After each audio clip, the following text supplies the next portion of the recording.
right coach. But if you've got the wrong coach, Jim Tom Sula, 49ers, Les Steckel, Minnesota, Rod Marinelli, Detroit. Like if you've got the wrong, Rich Kotite, if you've got the wrong coach, Freddie Kitchens, Cleveland, it takes you about 6 games to figure it out. Sometimes it's hard to figure out if you've got the right coach. You know, he's good, he's not great, but he's pretty good, and he has ups and downs. It's just like in life. It may take years to figure out if the relationship you're in right now is going to be great. But if it's bad, you know it pretty quickly. Like it's, hygiene issues. She throws stuff at me. He throws stuff at me. Like you can spot bad quickly. Dallas right now, this doesn't work. This is not close. Jerry Jones went on Dallas radio this morning. There's 2 bites. Let's play the first. And he says, I got my guy. Certainly, we couldn't have anticipated being at this stage with our team this year. But if I were going to hire a head coach, that we're going to be at this stage this year and work through this for the betterment of what's in store for us for the rest of the year and for what's for us in the future, I got my man. That was the beginning of the interview. And then the interview went on, and Jerry got feistier and feistier. And I've said this. You can always tell who's going to win a presidential election because which side of the media feels more desperate. I'll leave that for you to figure out. Jerry's this angry because Jerry's not just angry at the question. Jerry's angry that he may have made a massive mistake, and he's going to have to own up to it soon. Listen. Does your team have a leadership void? Where in the offensive line? Just overall, when these. But seriously, where would you have a leadership void? Is it an experience void? Is it a talent void? Is it a leadership void? I'm not trying to be cute here. The answer is no. The answer is no. I'm asking. There's not a. Well, just shut up and let me answer. No, Jerry. When you go into the locker room, what I'm asking is, do you see the intangibles? You're not asking me that. I gave you the answer. When I go into the locker room, there's no leadership void in my eyes. Okay. Now that's your answer. Let's move on. Okay. Jerry's not mad at the question. He's mad at his decision, and he's embarrassed by it. And that's why he's super defensive. Those were legitimate questions.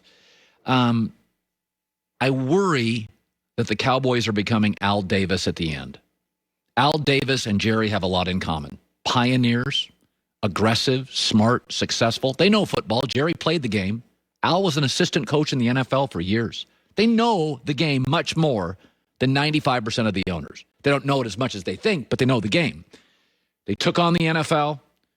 They're very similar. They're envied by the league. Took on the NFL and won. And then they get a little older, and they want control,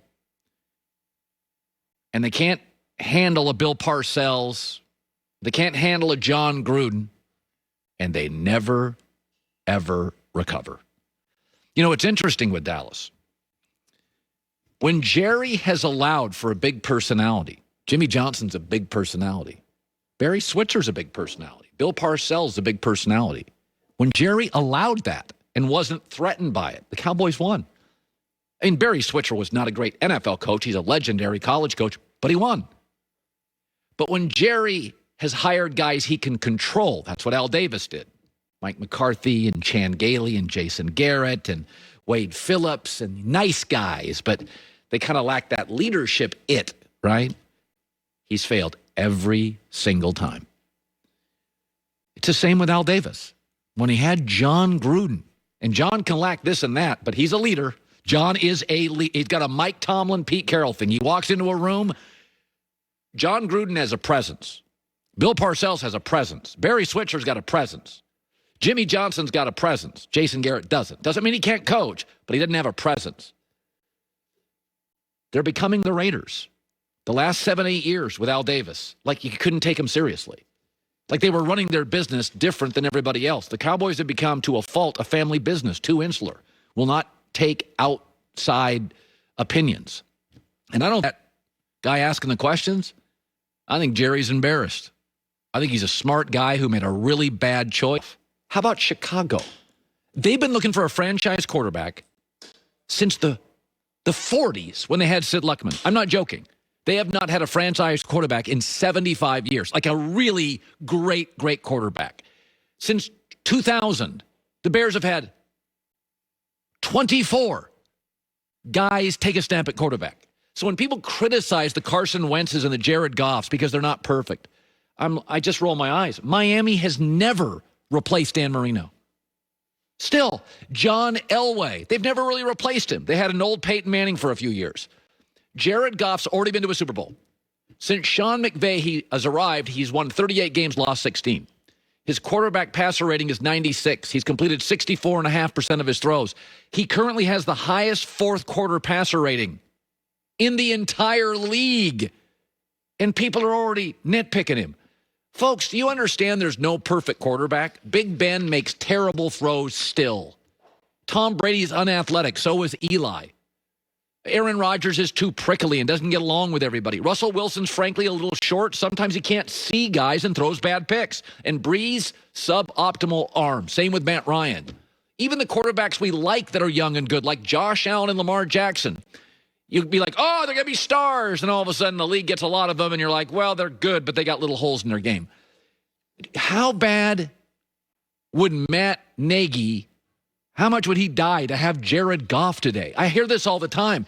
You know, in L.A., if you're not LeBron or Mookie Betts, we're just going to sell stock on you. Jared Goff's a really good quarterback. The rule in this league is find a good quarterback and just support him.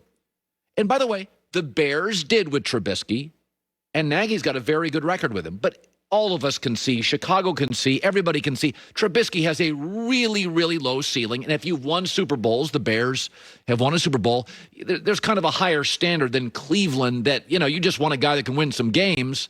You know, you'd like a Super Bowl, but you're not realistic. You're realistic about that. In Chicago, they've won Super Bowls. They've been great before. So they really want to get a guy that can beat Aaron Rodgers, you know, that can beat the Russell Wilsons. But I look at this and I'm like, do you understand, Los Angeles, how hard it is to find a quarterback? You start looking around the league, and everybody wants a perfect quarterback. And I look at Jared Goff, and the answer, of course, is not through free agency. There's a reason a quarterback hits the market. Cam, Kirk Cousins. There's a reason. It is not, it's not a career backup on his fifth team like Nick Foles. The answer in Chicago is what the answer was for the L.A. Chargers. You find a guy, Phillip Rivers, you get everything you can out of him, you move him, and then you go back to the draft. And sometimes, like the Chargers, you get lucky. You get two really good quarterbacks. And it doesn't happen very often. In New York, they had Eli. Daniel Jones even looks and plays sort of like Eli. Maybe they got another one. Today, they don't know. But Nick Foles was never the answer. This morning, the Rams are a legit 5-2. The Bears are a mirage 5-2 for one reason. It's not the coach. It is not the coach. If Matt Nagy was fired, he would have a job in 45 minutes. Can you imagine him in New York with Trevor Lawrence? Can you imagine him in Houston with Deshaun Watson? Atlanta with those weapons and Matt Ryan? Mitch Trubisky with Matt Nagy and not much else has a winning record in the NFL. It's not the coach. It's the quarterback. So anytime I hear people, you know, criticizing Carson Wentz, and for that matter, you know, Jimmy Garoppolo or a Jared Goff, I'm like, oh, slow down. Do you go ask people in Miami, go ask people in Denver how hard it is to find the guy? Jared Goff's been to a Super Bowl. If he's healthy in 10 years, he'll have been to another, at least one more. All right, well, you know, I've said this before. Sometimes you hire a football coach, and it takes a while